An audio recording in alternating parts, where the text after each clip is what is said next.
events yesterday.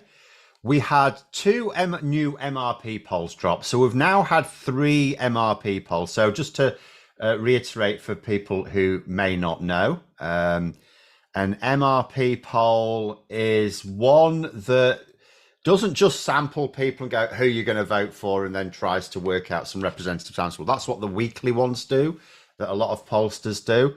An MRP poll breaks down the respondents into key characteristics. So it breaks you down into, there's various factors of your person, that like your circumstances and your personality, your job, where you live, things like that, that determine how you're likely to vote.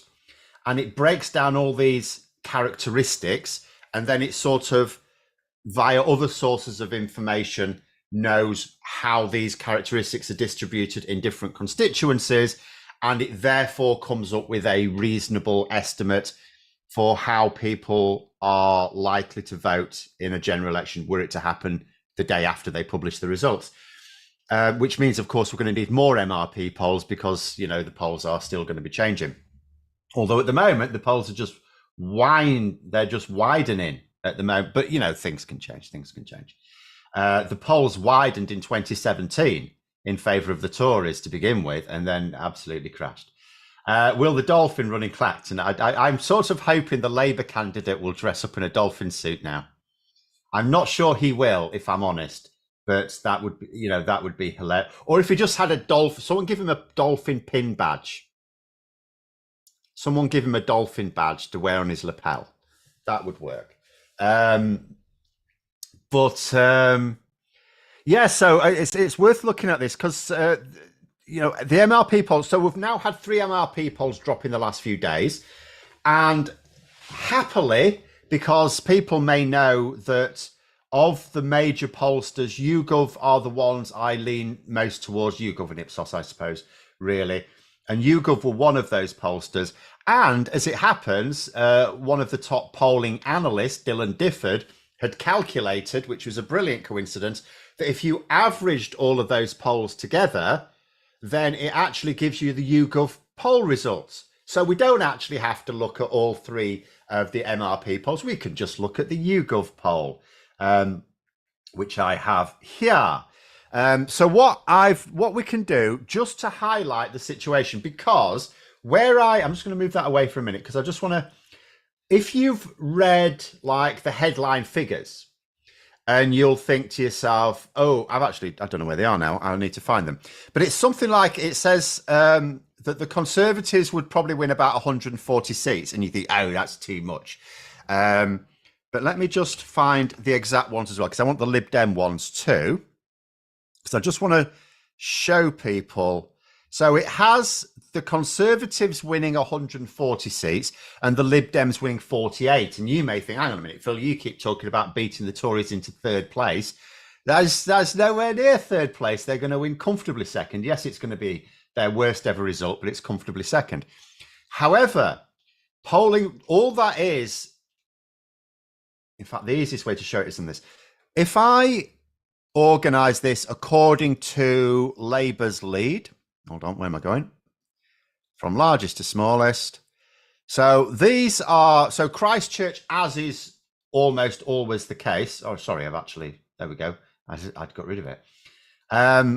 Christchurch is at the top. This is like, in terms of the largest lead, it doesn't mean it's the safest seat, but in terms of them having the largest lead on the YouGov poll, Christchurch, and that's quite common. A lot of these are stupidly safe Tory seats. However, what I want to point out is, I don't know how easily you can see it. If you look at this Tory lead here, so Christchurch is like 23% lead. It's like, yeah, they're probably going to win that one, if we're honest. There's a lot of stars would have to align for them to lose Christchurch. They're probably not losing Christchurch. However, you don't have to go very far down before you're into the single figures of lead. I mean, anything within 10% at this point is vulnerable. And there's only 41 out of the 140 that YouGov say they'll probably win at the moment. only 41 of them are going to be won by 10% or more. But what I'm really interested in is the 5% or more. And here you can see there's only 74 seats that they're going to win by more than 5%. Now, why is 5% important? Anyone in the chat who's learnt statistics beyond GCSE level will be able to tell me. In statistics, you have something called confidence limits. And in order to produce a valid study, you have to achieve... Can I turn on my HD or Zoom settings now? It's what it is now. Is it possible Lib Dem targets are wrong where it has Labour ahead? I'll go through errors in this. So, in a statistical sample, in a statistical study, in order for it to be valid, in order for your study to be valid, you have to have what's called 95% confidence, which means that basically 95% of your results need to be true. In other words, need to be accurate, which means inevitably you're going to have,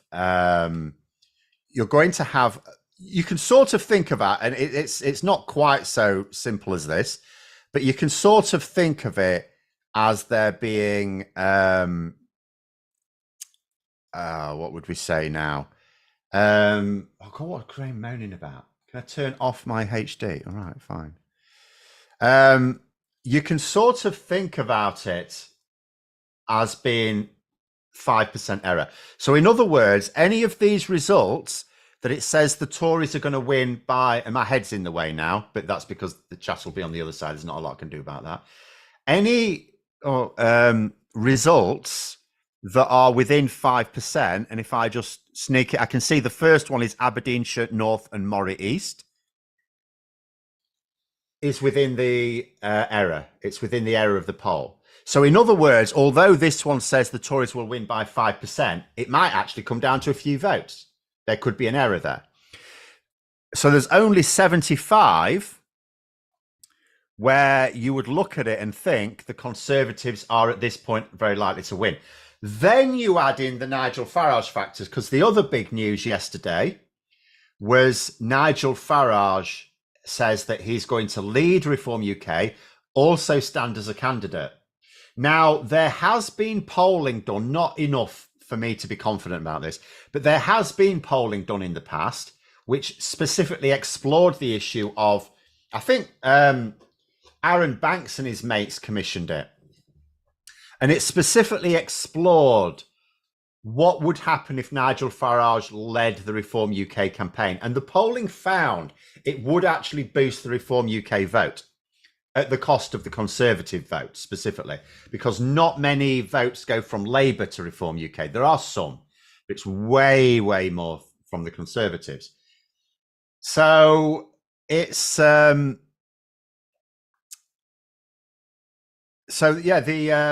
actually looks worse now, this resolution, to me, but I don't know what it looks like to everyone else. But I forgot what I was saying now. Sorry, I was trying to read some comments in the chat now. Stats is so dull, you need to be spoon-fed it like you're 5. It's the only way you can learn it. But the point is that Nigel Farage could actually change some of these. You could basically reduce these Tory leads by 2 or even 3%. Professor John Curtis, who is like probably one of the best polling experts in the country, he reckons it could cost the Tories about 60 seats. So if you take this 140 seats that YouGov think they're on for, consider the following factors. First of all, that you could actually reduce that by 20 straight away just because of polling errors. Second of all, the Nigel Farage factor could well cost them another 60 seats, at which point you're now down to 60 seats. At that point, you're on roughly the same as the Lib Dems. Because remember, some of those seats lost will go to the Lib Dems. I actually had another little flip here. Let's have a look. 1, 2, 3, 4. Oh, in fact, what am I not doing? Just count them. So there's there's basically, oh no, I have to do this. 1, 2, 3, 4, 5, 6, 7, 8, 9, 10, 11. So there's 11 seats there, which Nigel Farage could flip from the Conservatives to the Lib Dems. So then that would put the Conservatives on, by my calculations that I did last night, 61 seats, and the Lib Dems would be on 59 seats. So now there's only 2 seats in it. All the Lib Dems need is 3 more seats, even if it doesn't come at the cost of the Conservatives, and they are leading the opposition. And there's another factor as well. So I was talking with the Movement Forward's data boffin, who does all their spreadsheets, for the stopthetories.vote site, which remember we need. And what he was pointing out is if you look at a lot of the modelling for the MRP polls that are coming out, what they're finding, if you look on like national polling, you'll see there's a significant number of Lib Dem voters are going to vote tactically for Labour, right? However, if you look at where they need to vote tactically for Labour, like the marginals, where are the sort of Labour Conservative marginal constituencies, there's not actually that many Lib Dems going to vote tactically for Labour. In other words, in the seats where it'll do the most good, there's not that many. And what Movement Forward data guys calculated was, and they let me have the results, if just 2%, if you're a Lib Dem voter in a Labour Conservative marginal, if just 2% of extra of those Lib Dem voters in those seats were to vote tactically, you'd think to yourself, well, you're just helping Labour win more MPs, aren't you? No, what you're doing is reducing the number of Conservative MPs down below the level needed to let the Lib Dems have more power in Parliament. Now, I'm going to do a video on my own channel on this, but essentially, there are 3 main factors now at play. First of all is polling error. We obviously don't know what that is. So polling error is just polling error, right? We can't influence that. Second is Nigel Farage. Nigel Farage has now made it easier to beat the Tories into 3rd place. Because remember, all of this polling was done before Nigel Farage announced his thing. I'm just going to get rid of this a moment because it's even doing my head in at the moment.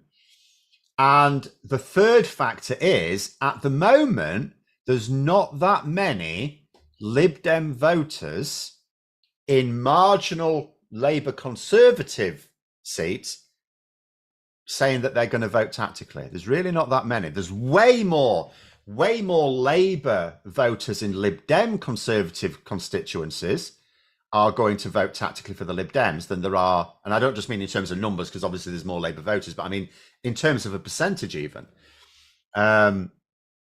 So yeah, it's there's multiple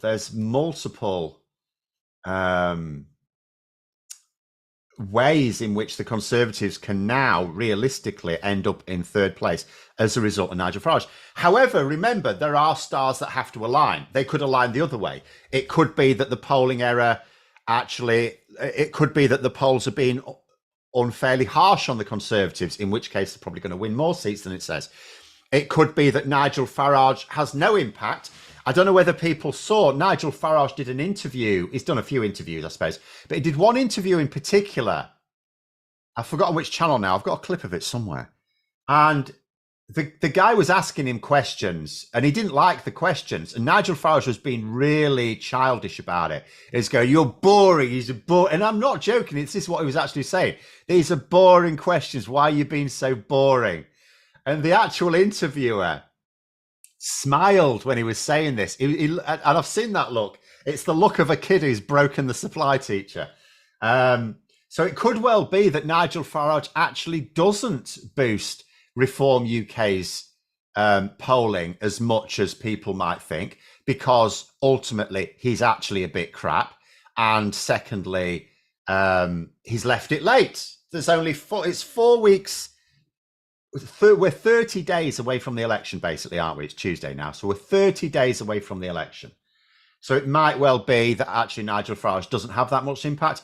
And it might be that not enough people vote tactically because they think, oh, Labour are going to win anyway. And they think that if you vote tactically for Labour in a Labour Conservative area, that what you're doing is helping Labour. And it's like, it is good for Labour. I mean, I'm a Labour supporter and I want that to happen, but it's not because it's good for Labour other than indirectly. It's actually better for the Lib Dems because it helps the Lib Dems move into second place. That is the biggest actual change that would happen. But there we go. Anyway, so let us have a look. Well, we can get on to some more topics now anyway in the last sort of half of it. We finally got, so one angry pagan's going, I'm asking this question. So we finally got a bit more on Labour defence policy. I'm not sure we did, unless you're going to cite something. Let me have a look at your question here. They announced it yesterday, but I don't think any of it was new. I don't think anything they're announcing is new. Starmer referenced Sunak's connection to the financial crisis. Haven't I been wanting to point this out too? Yes, so I noticed that. So that was actually new yesterday in terms of tactics. Labour, and they've really gone to town. They've actually produced a video with like that comedian fella off 8 out of 10 Cats Does Countdown. I've forgotten his name. I don't really watch telly.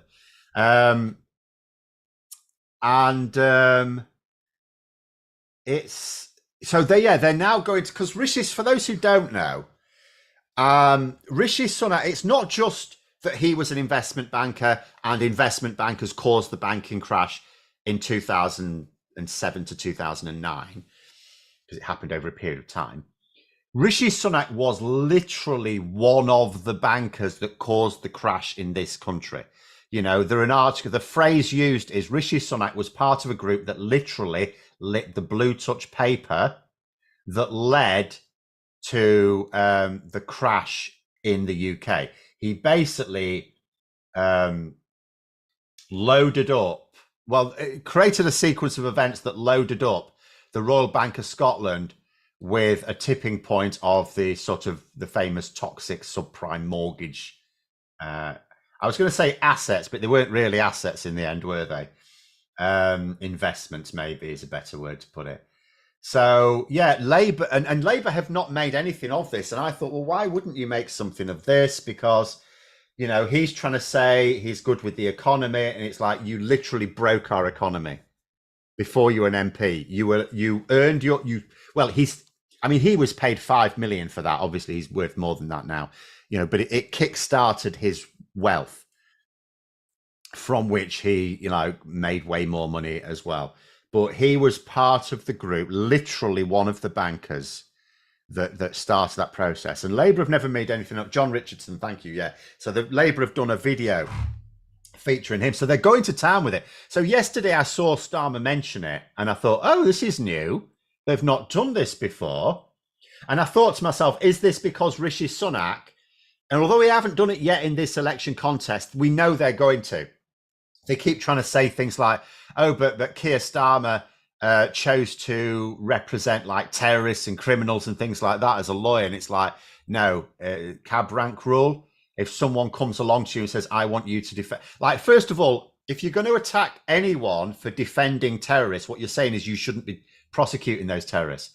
Because if you prosecute someone, they have to have a defense, otherwise it's not a fair trial.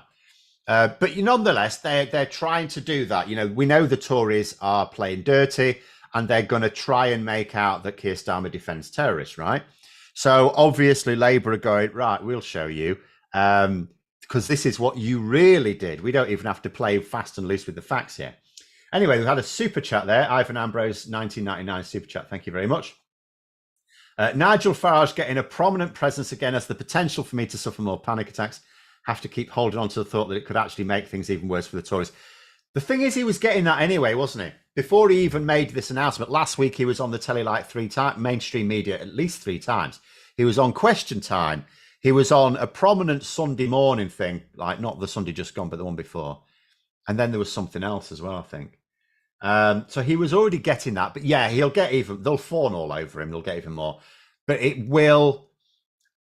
Put it this way, it will either do not very much harm to the Tories or it will do a lot of harm to the Tories. What it won't do is the Tories any good. In fact, I'll tell you another way in which Farage will do harm to the Tories.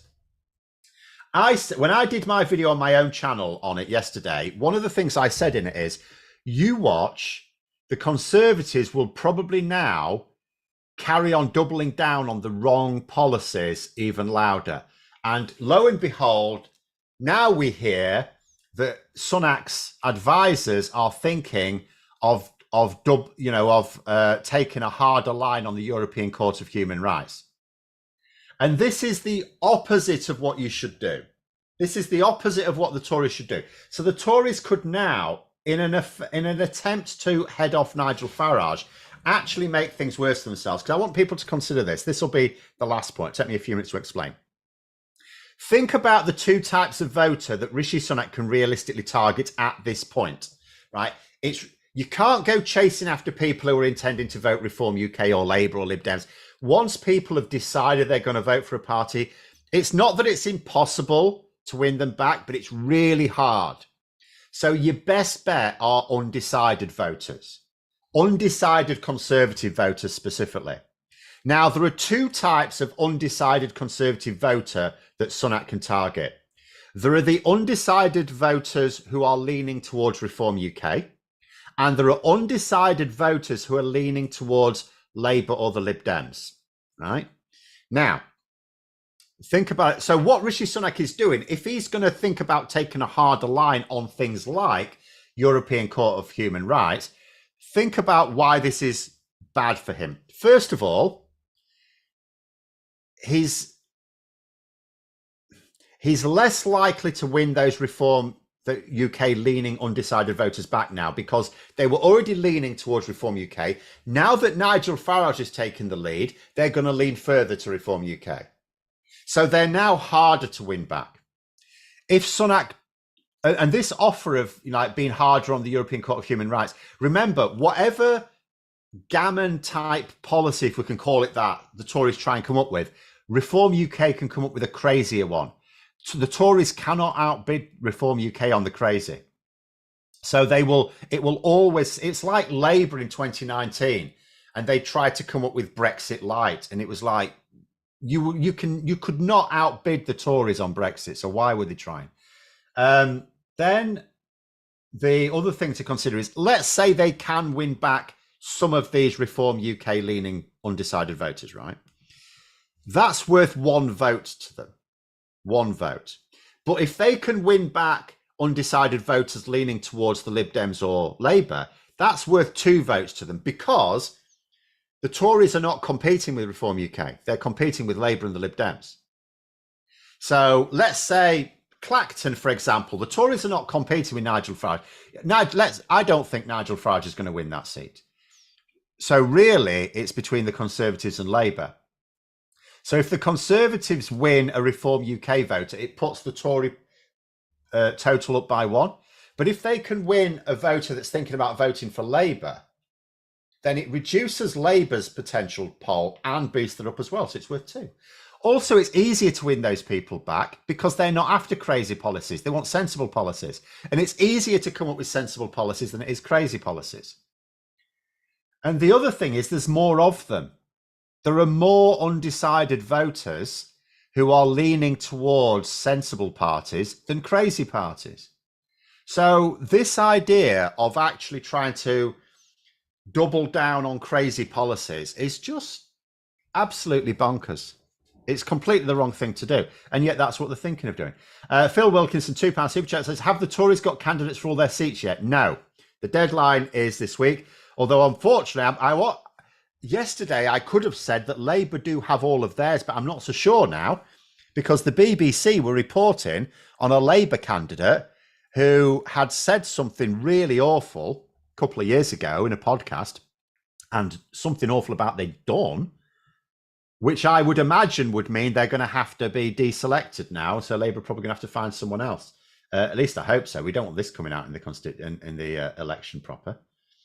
Which constituencies count Binfay standing in? He always stands against the Prime Minister. So he will be standing in Richmond and Allerton, is it? Hold on. Let me find it.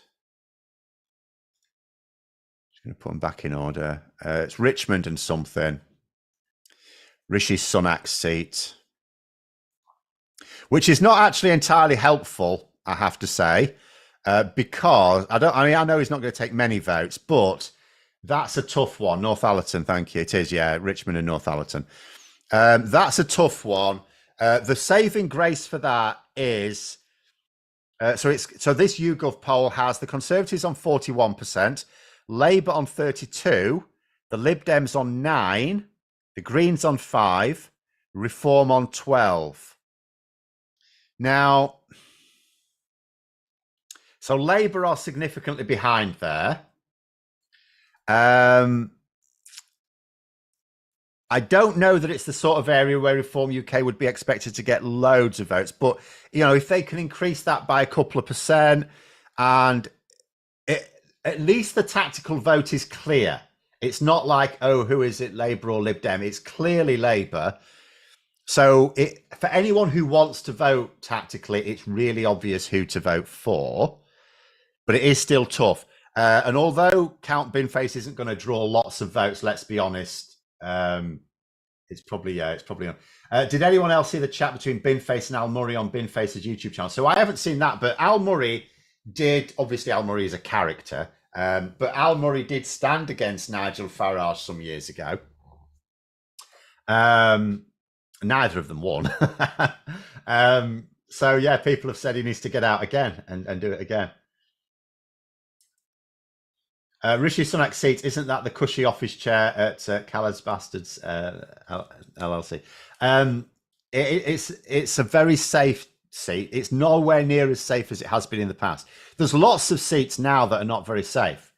There's loads of seats that used to be incredibly safe that are not anymore. Rishi Sunak is still, when I talk about the stars aligning, you really do need the stars to align for him to lose it. But it is on. It is possible. Which is why we know Count Binface is going to stand. He's not going to stand aside, but it would be terrible if Rishi Sunak won by like literally a few votes and Count Binface is there going, oh shit. Not that I mean, it might be that everyone who votes for Count Binface just wouldn't have voted for Labour anyway. I mean, maybe. Who knows?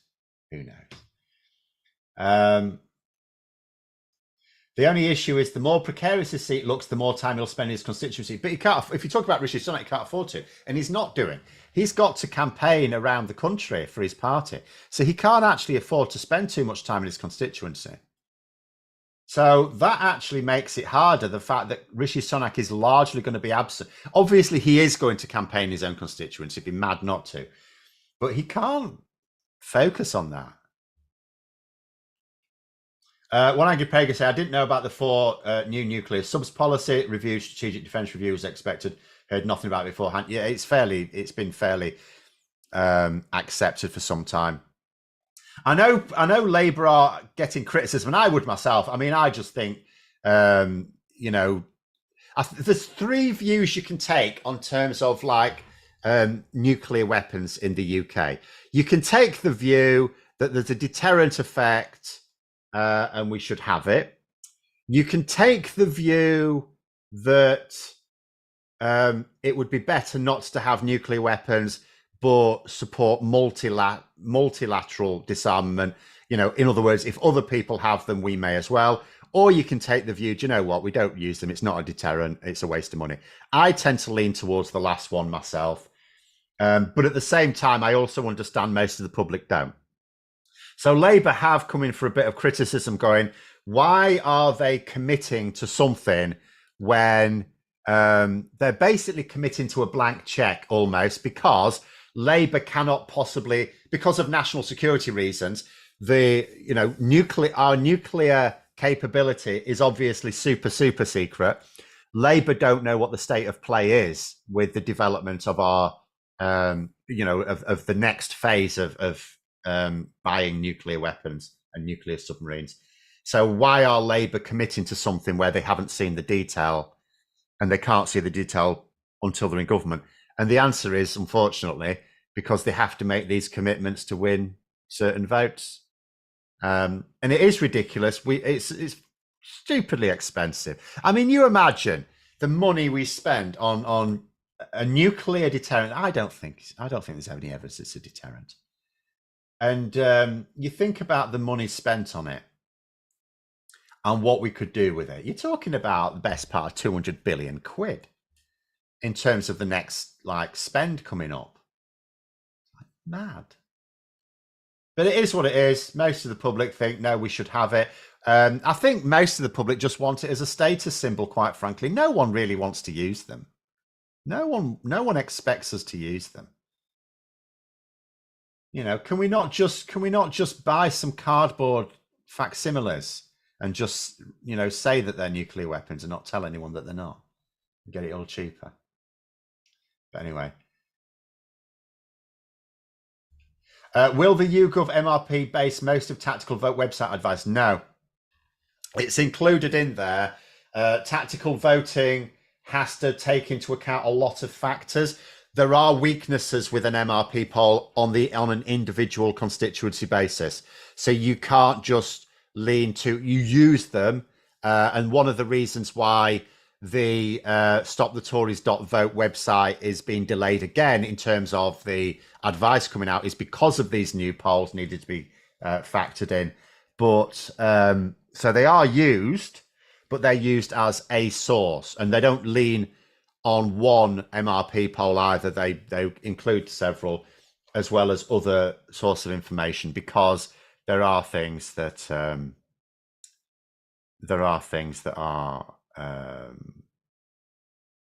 yeah, I did do the Phil Wilkinson thing, Graham. There are other things you need to take into account that MRP cannot take it. Like MRP cannot take, just as a quick example, Liz Truss's seat, for example. It thinks it doesn't realise that there's an independent that's going to take a load of votes off Liz Truss because it's an MRP. It doesn't take account of local factors. So there are weaknesses in MRP. It's sort of all the errors balance each other out in terms of working out a national seat allocation, even though there's going to be extra errors this year as well. So my final point will be, because we've gone well over. So if I take YouGov, for example, I will say YouGov, and the reason I'll say YouGov is if you look at the last two general elections, if we look at first of all, the vote share breakdown, YouGov's final poll before the election got it pretty much spot on in 2017 and 2019, basically spot on. In terms of the breakdown of which parties would win how many seats, YouGov were pretty much spot on in 2017. It was mind-blowingly, they basically saved MRP. It was the first year MRP polling had been used. Ashcroft had used it, but he'd cocked it up. YouGov used it and it was spot on.